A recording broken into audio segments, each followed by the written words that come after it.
Tepuk tangan yang terbaik sekali lagi bagi Allah kita, saudara. Alkitab berkata bahwa setiap kuasa maut sudah dikalahkan, sudah ditaklukkan oleh kematian dan kebangkitan Tuhan kita. Yang setuju katakan amin. Tepuk tangan yang terbaik bagi dia sekali lagi. Haleluya.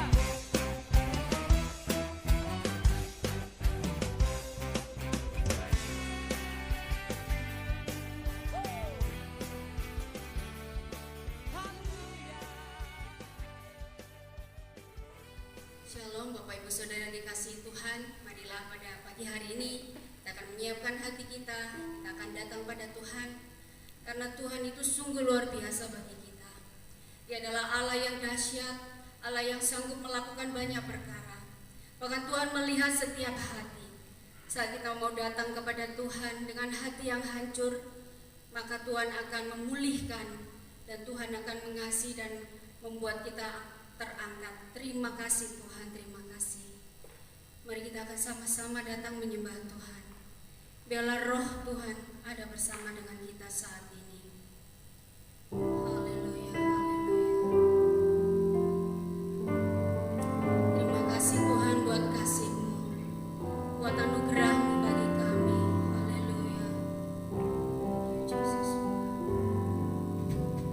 Roh-Mu yang hidup penuhiku, mengalir dalamku.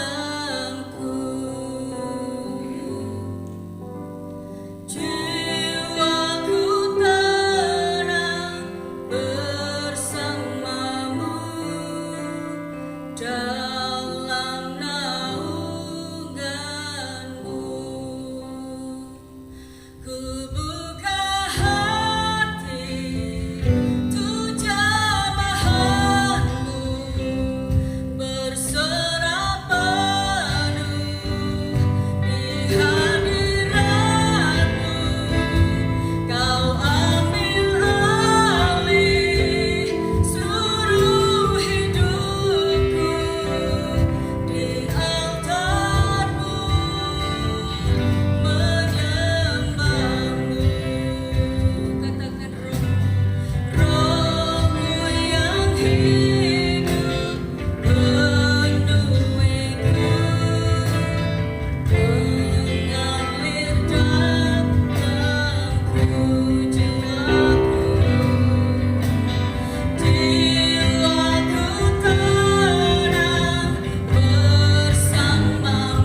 kasih Tuhan, inilah pujian dan penyembahan kami. Dan saat ini kami akan lebih lagi menyenangkan Engkau. Layakkanlah seluruh kehidupan kami, untuk kami boleh memuji, untuk kami boleh bersorak kepadamu Allah yang Maha Kudus. Terima kasih Bapa. Hanya di dalam nama Yesus kami sambut hal-hal yang luar biasa saat ini. Haleluya. Amin.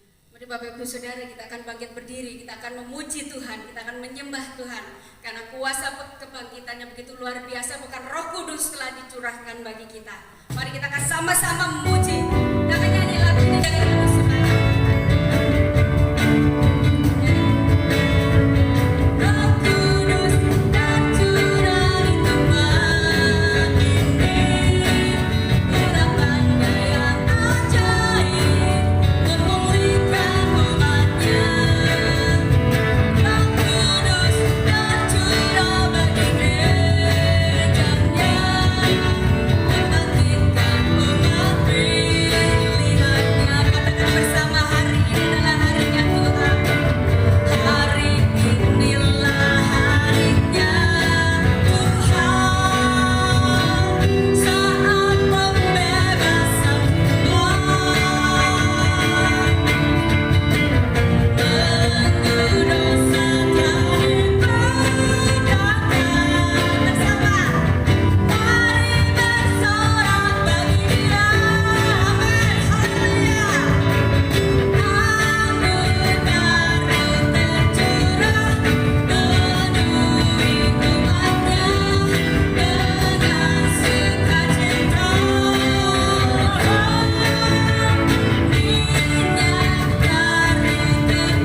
baru tercurah urapi umatnya, nyata kuasanya. Anggur baru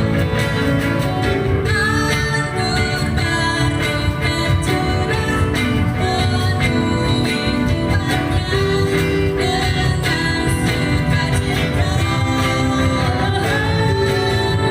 Minyak baru tercurah urapi umatnya, nyata kuasanya. Katakan dengan tangan di atas kepala. Anggur baru tercurah urapi umatnya dengan sukacita. Minyak baru tercurah urapi umatnya, nyata kuasanya. Katakan bersama, haleluya. Nyata kuasanya. Sekali lagi katakan dengan hati kita. Nyata kuasanya. Mari kau lihat Allah kita yang dahsyat. Haleluya, Tuhan kita luar biasa. Haleluya, haleluya. Amin. Bapak Ibu Saudara, saat ini kita akan mempersiapkan hati kita. Kita akan mendengarkan kebenaran firman Tuhan. Dan biarlah saat ini kita boleh datang pada Tuhan dengan penuh kerendahan hati. Karena kita adalah manusia yang tidak layak. Dan biarlah saat ini kita boleh layak di hadapannya. Allah Roh Kudus, biarlah Engkau bekerja dalam kehidupan kami. Biarlah Engkau boleh memimpin setiap kami. Terima kasih Tuhan, terima kasih. Allah Roh Kudus, penuhi kami. Ku rindu Kau selalu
kasih pada hari yang berbahagia ini, mari kita akan bersama-sama membuka hati kita untuk bisa mendengarkan kebenaran firman Allah.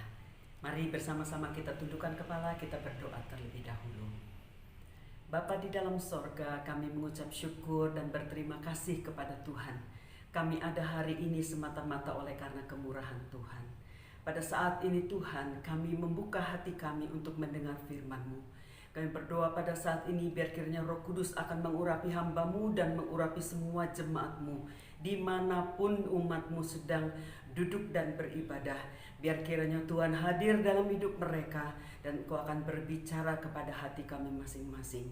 Memberkati kami semua dengan kebenaran-Mu sebab kami merindukan Engkau. Terima kasih Bapa, di dalam nama Tuhan Yesus Juru Selamat kami sudah berdoa dan mengucap syukur. Amin.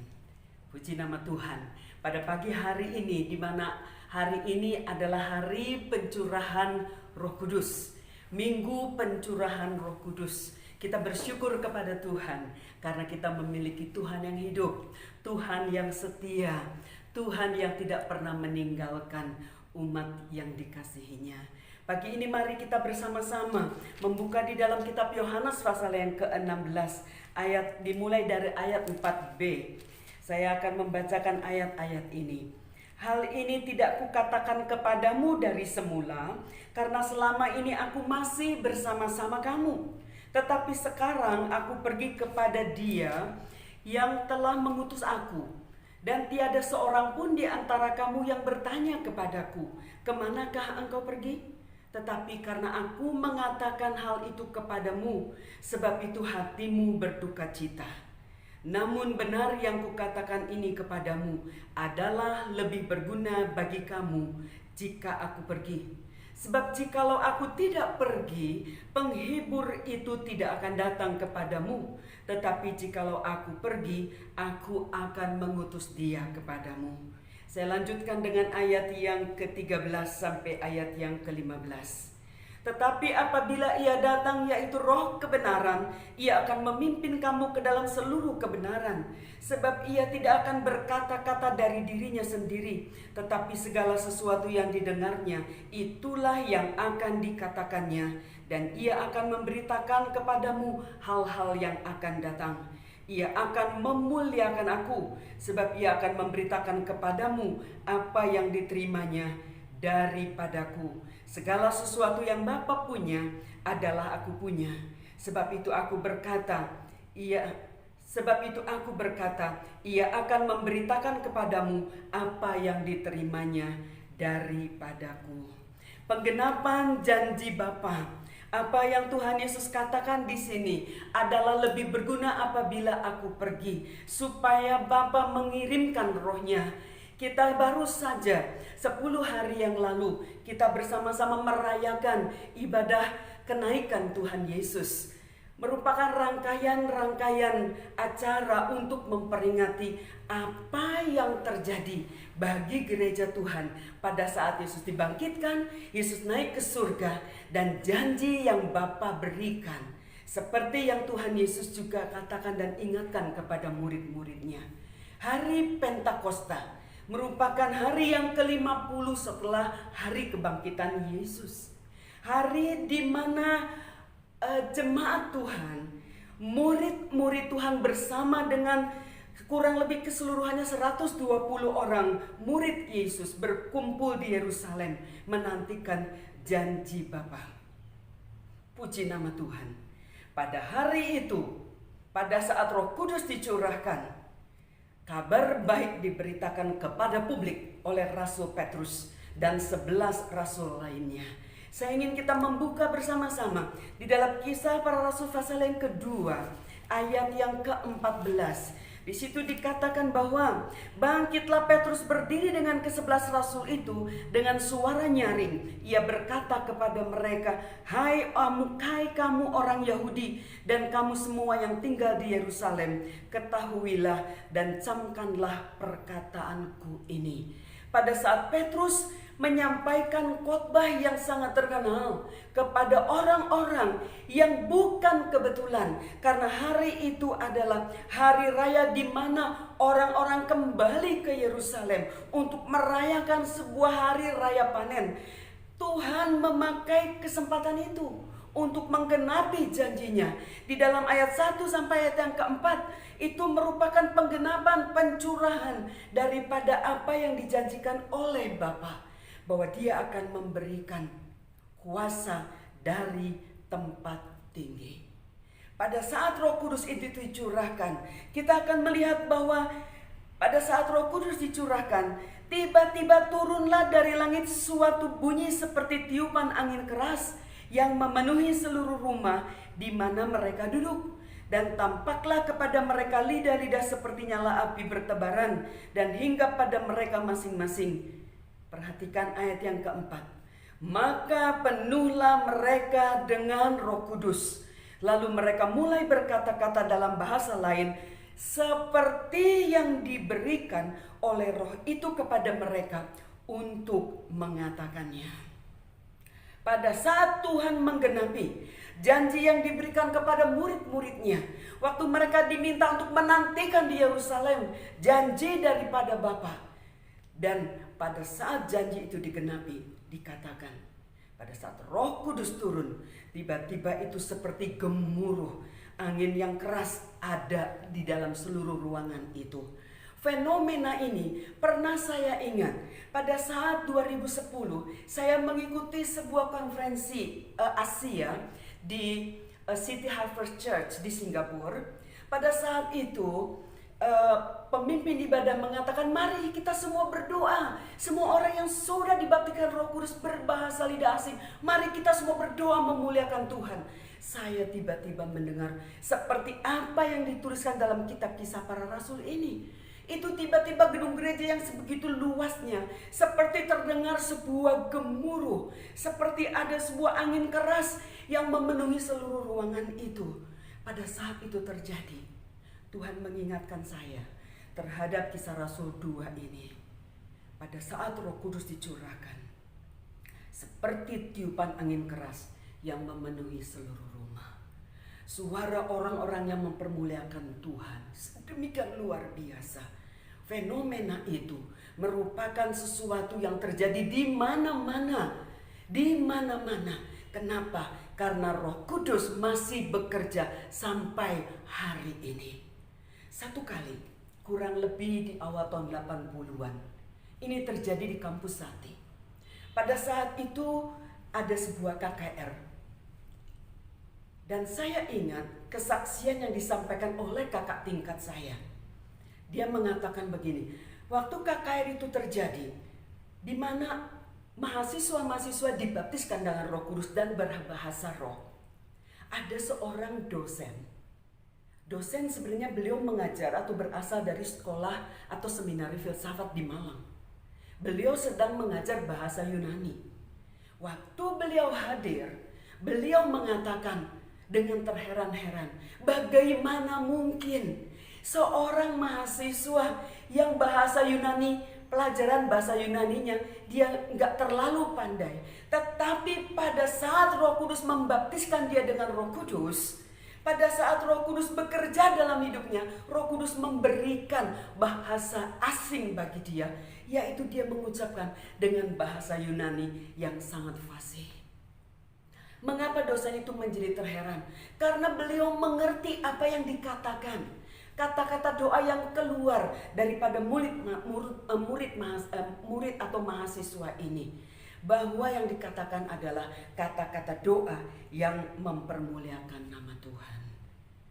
Tidak dipikirkan oleh mahasiswa karena dia tidak sama sekali mengetahui bagaimana harus mengucapkan kata-kata itu. Tetapi seperti firman Tuhan katakan, Roh Kuduslah yang memberikan kata-kata itu. Jadi Roh Kudus pada saat dicurahkan, dia memberikan tanda, yaitu dengan memberikan ucapan-ucapan yang disebut sebagai glosolalia, bahasa roh. Kejadian pencurahan Roh Kudus sering juga kita lebih mungkin seringkali mengucapkannya dengan baptisan Roh Kudus.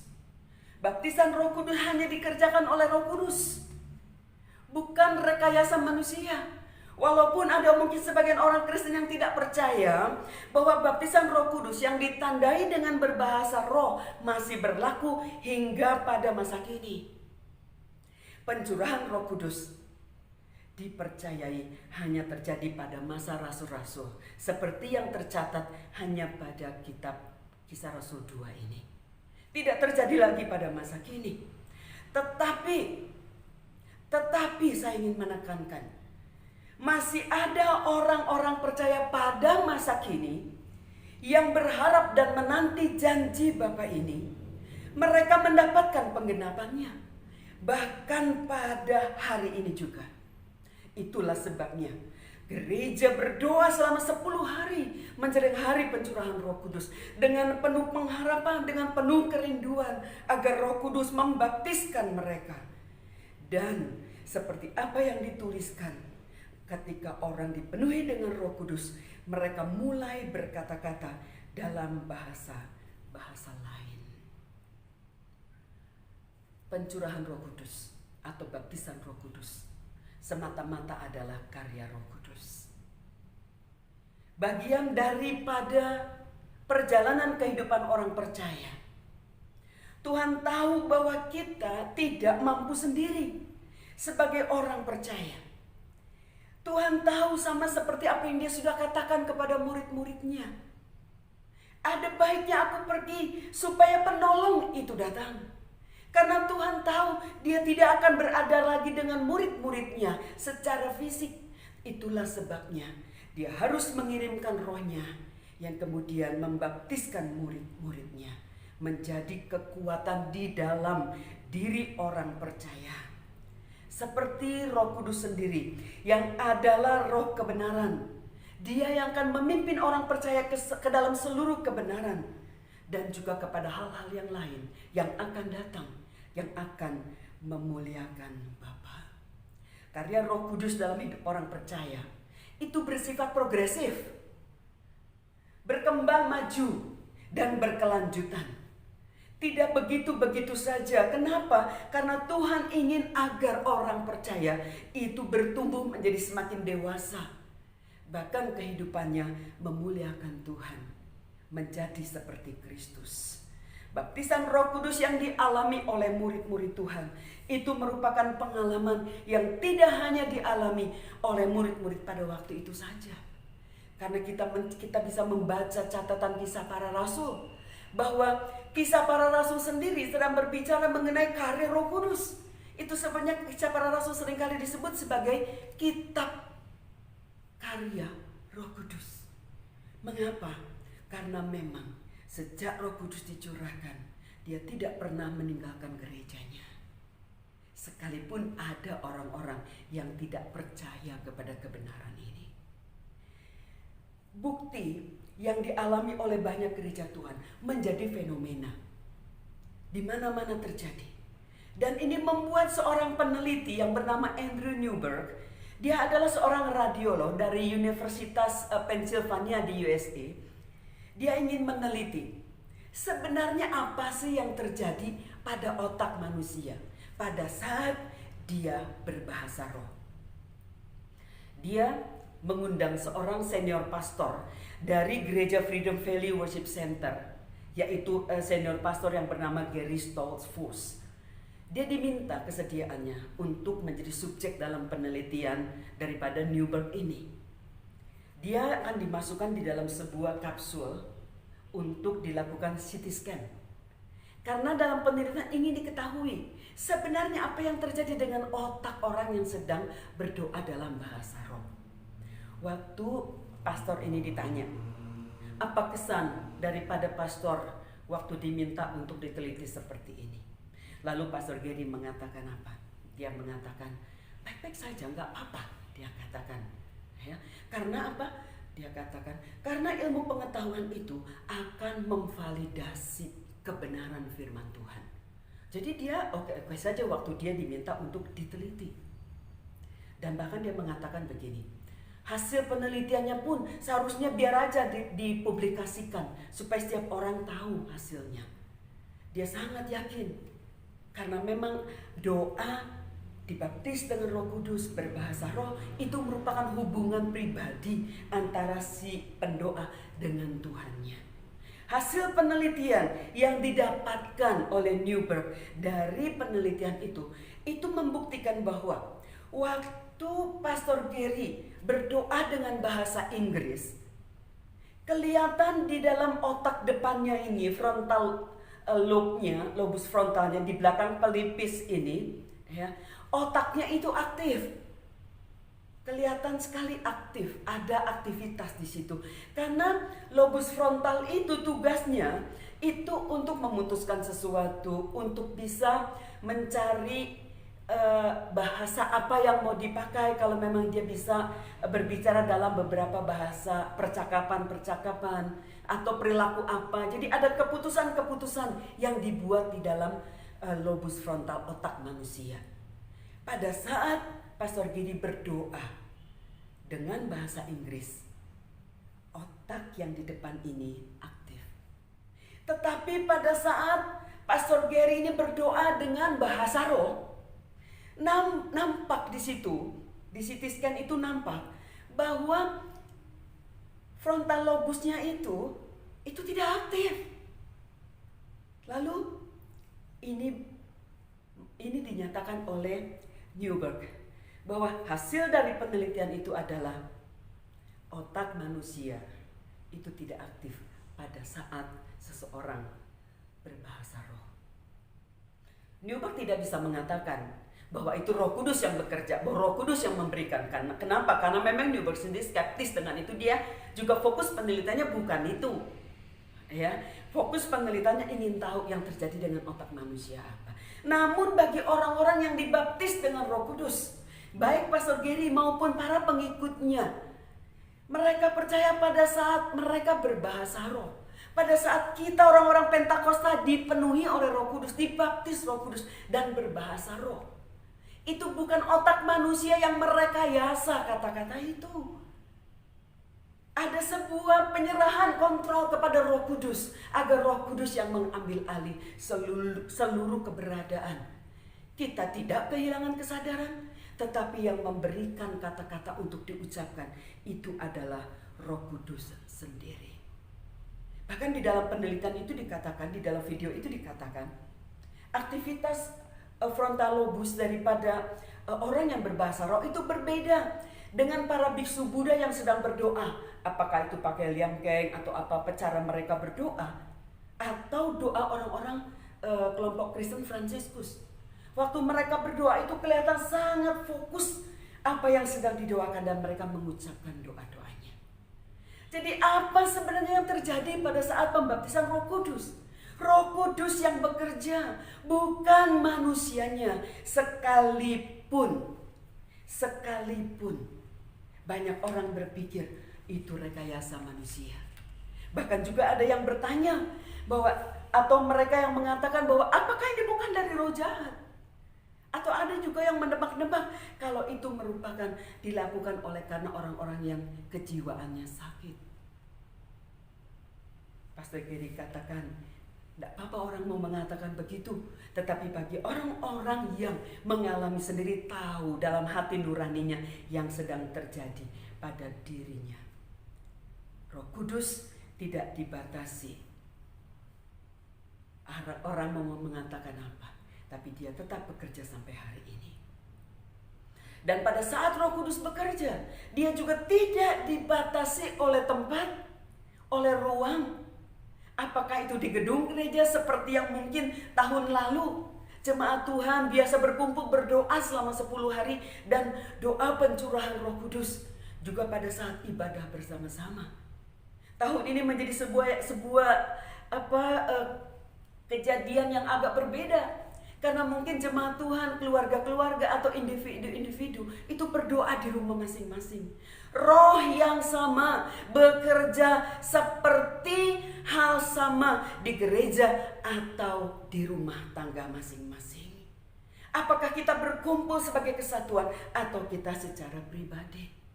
Bahkan saya juga sudah mendengar ada teman-teman yang pada saat berdoa sendiri dengan hati terbuka dan menyerahkan hidupnya kepada Tuhan, minta Tuhan yang akan membaptiskan dan memberikan kepadanya karunia berbahasa roh. Dia dibaptiskan dalam Roh Kudus. Juga ada pendeta di Surabaya, saya tidak perlu menyebutkan, tetapi terkenal sekali di YouTube-nya. Dia mengatakan dia juga dibaptiskan bukan di gereja, tetapi ketika dia berada di rumahnya sendiri. Masih ada banyak kesaksian mungkin kalau mau dikatakan. Ini merupakan bukti kalau Roh Kudus masih bekerja sampai hari ini. Dan dia tidak dibatasi.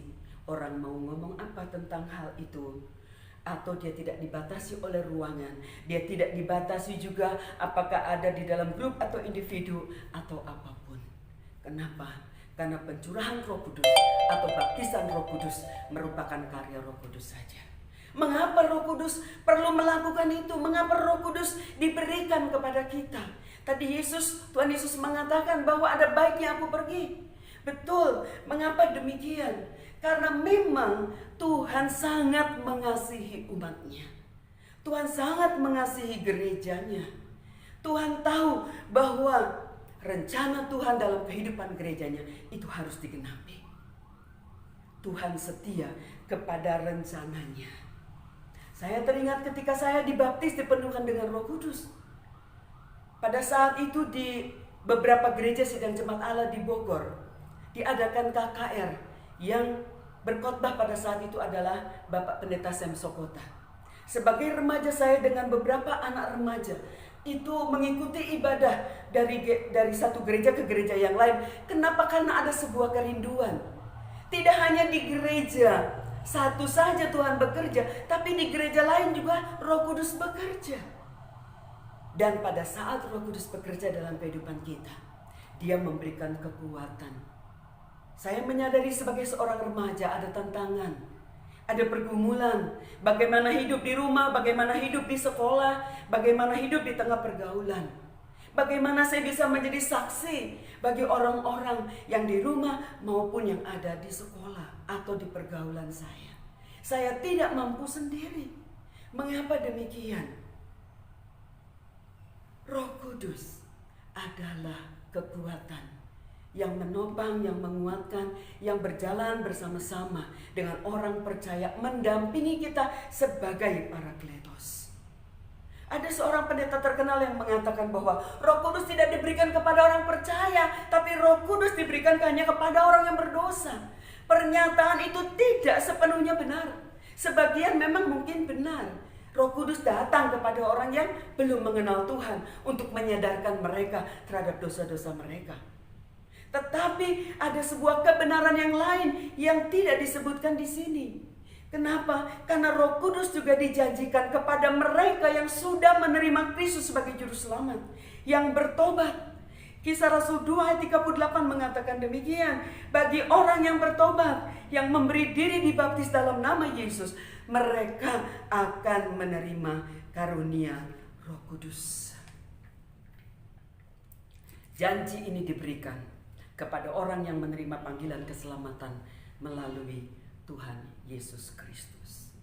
Benar, ketika seseorang menjadi percaya dan menerima Yesus sebagai juru selamat, Roh Kudus mementeraikan diri orang percaya tersebut oleh rohnya. Seperti yang dituliskan dalam kitab Efesus 1 ayat yang ke-13. Roh Kudus juga merupakan jaminan bagi orang percaya. Bagi kita itu menjadi sebuah stempel bahwa satu kali kelak kita akan memperoleh keseluruhan kemuliaan yang Tuhan siapkan. Roh Kudus masih berkarya.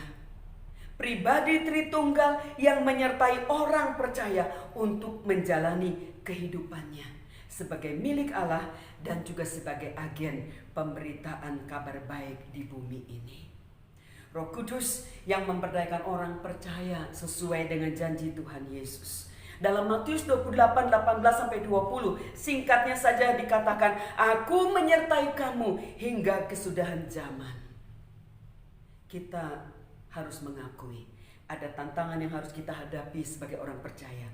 Namun ada kesempatan dan ada pemberdayaan oleh rohnya agar pemberitaan kabar baik terus dilaksanakan oleh gerejanya. Kendatipun pada saat seseorang dibaptis oleh Roh Kudus dan berbahasa roh, tidak serta-merta itu mengubahkan karakter orang percaya. Tetapi orang yang dibaptis Roh Kudus, dipenuhi Roh Kudus, selayaknya memberi dirinya dipimpin oleh Roh Allah agar kehidupannya menghasilkan buah-buah roh. Bukankah seringkali kita mendengar kritik dari orang-orang yang bukan orang-orang Pentakosta, yang mengatakan bahwa orang Pentakosta hanya semangat dengan karunia-karunia roh, tetapi dalam kehidupannya tidak nampak buah-buah rohnya. Karakter tidak menunjukkan bahwa ia seorang yang dipimpin oleh Roh Allah. Karakternya menunjukkan bahwa dia masih jatuh bangun, bahwa dia masih tersandung, sehingga orang lain mempercakapkan kehidupannya, sisi kehidupannya yang tidak mencerminkan orang yang dipimpin oleh Roh Allah.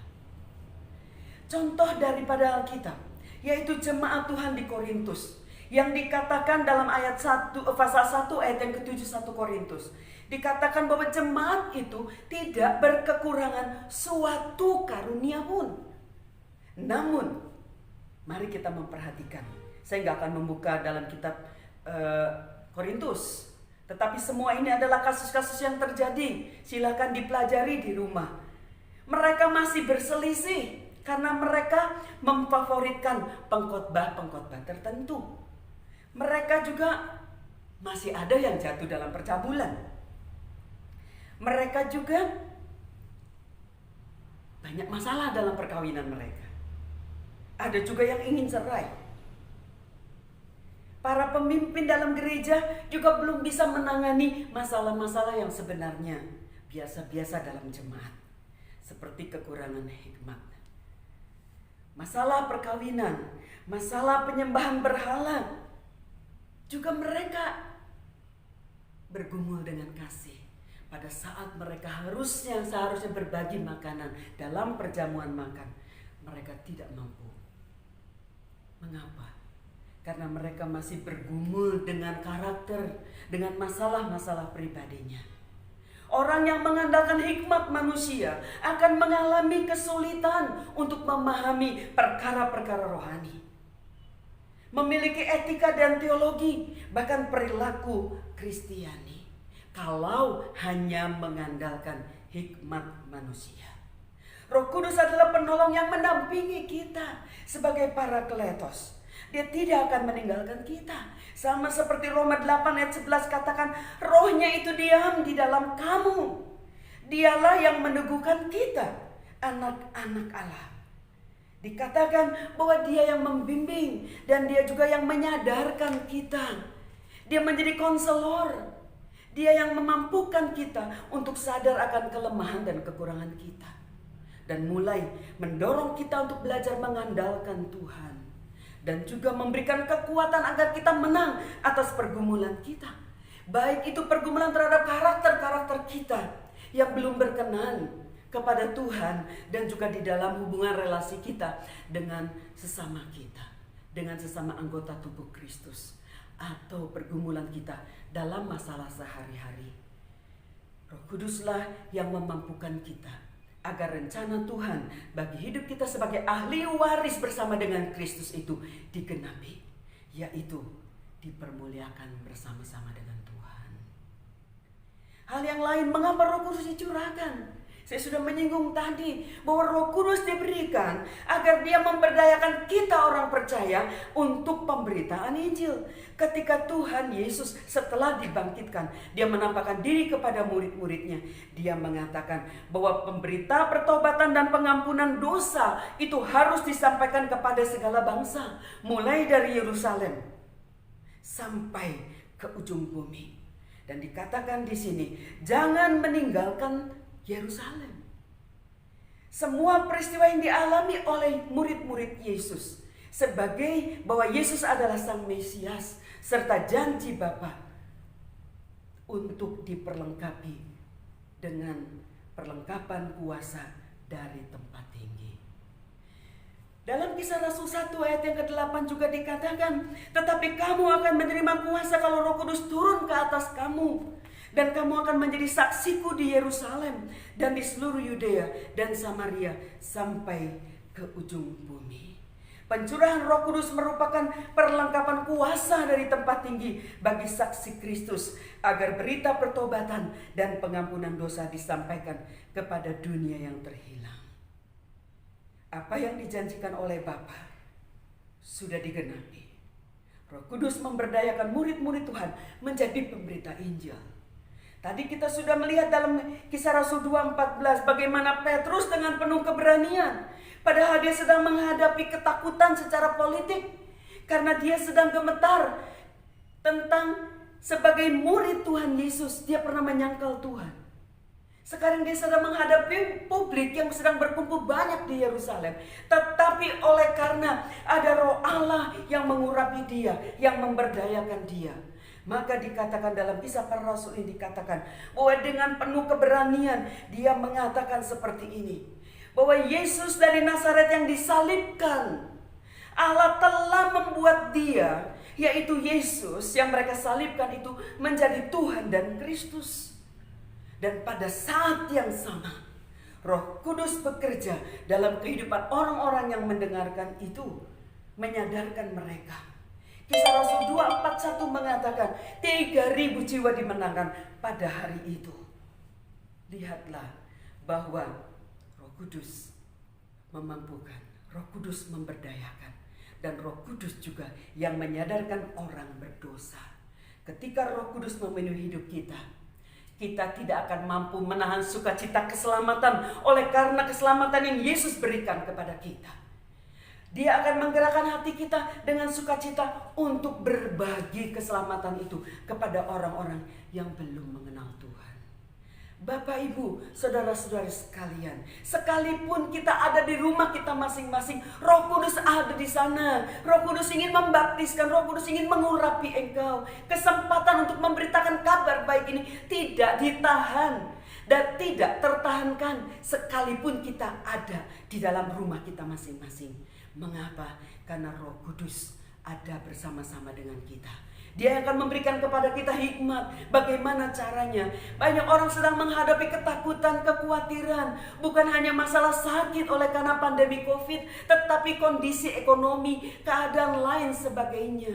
Ada banyak masalah. Waktu kita berdoa, waktu kita terbuka kepada Roh Kudus, izinkan Roh Kudus yang mengurapi kita. Bagi Anda yang belum dibaptis Roh Kudus, di rumah pun engkau bisa berlutut dan meminta kepada Tuhan. Tuhan bisa membaptiskan engkau. Hanya beriman, berharap dan meminta. Beri waktu kepada Roh Kudus untuk mengerjakan hidupmu. Bagi kita yang merindukan digerakkan Roh Kudus untuk membagikan kebenaran firman Tuhan, keselamatan di dalam Yesus, mari kita minta hikmat dari Tuhan. Tuhan memberikan kepada kita smartphone, Tuhan memberikan kepada kita alat komunikasi yang lain mungkin. Biar Tuhan memakai kita dengan cara apa saja.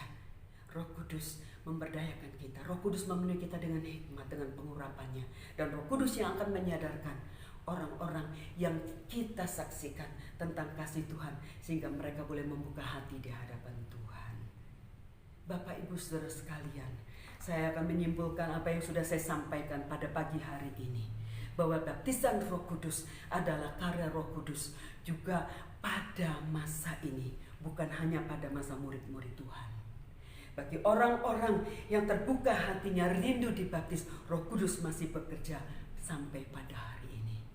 Dan Roh Kudus dicurahkan, Roh Kudus diberikan kepada kita, dicurahkan kepada kita untuk mendampingi hidup kita, agar hidup kita bisa berkemenangan atas pergumulan-pergumulan kita, pergumulan karakter maupun masalah hidup sehari-hari. Dan Roh Kudus juga diberikan kepada kita untuk memberdayakan kita, memampukan kita untuk menjadi saksi, menjadi sarana untuk membawa keselamatan kabar baik kepada orang-orang yang sedang membutuhkan Tuhan. Puji nama Tuhan.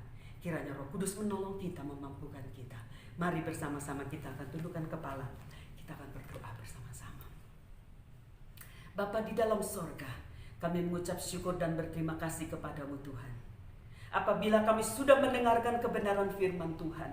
Saya berdoa Tuhan, mohon agar Roh Kudus pada saat ini yang tidak dibatasi oleh ruang, tidak dibatasi oleh waktu, Engkau hadir dalam hidup kami masing-masing. Engkau mengenal setiap jemaat Tuhan. Bagi mereka yang sedang merindukan untuk dipenuhi, dibaptiskan dengan Roh Kudus, Engkau sebagai pembaptis, Engkau membaptiskan anak-Mu ini Tuhan. Penuhi dengan Roh-Mu, dan Engkau sendiri akan memberikan bahasa asing, bahasa roh kepada mereka masing-masing. Dan saya juga berdoa Tuhan, Engkau yang menaruh kerinduan di dalam hati kami semua bagi orang-orang yang terhilang, yang belum mengenal keselamatan di dalam Tuhan Yesus. Berdoa biar kiranya Roh Kudus bekerja menjamah menggerakkan hati kami, memberikan sukacita keselamatan, membangkitkan itu, agar kami mendoakan mereka, agar Tuhan Engkau memberikan kepada kami hikmat, jalan-jalan untuk kami bisa menjadi saluran kebenaran bagi orang-orang yang sedang membutuhkan. Tuhan, saya berdoa, jaga lindungi tutup bungkus kami semua dengan kuat kuasa darah Yesus. Dan Tuhan yang akan memberikan kesehatan, kekuatan, dan Tuhan menyatakan kuasa-Mu melalui kehidupan kami. Terpuji nama-Mu Tuhan, dalam semuanya Yesus dipermuliakan. Dalam nama Juru Selamat kami Yesus Kristus, kami sudah berdoa dan mengucap syukur. Amin. Tuhan Yesus memberkati.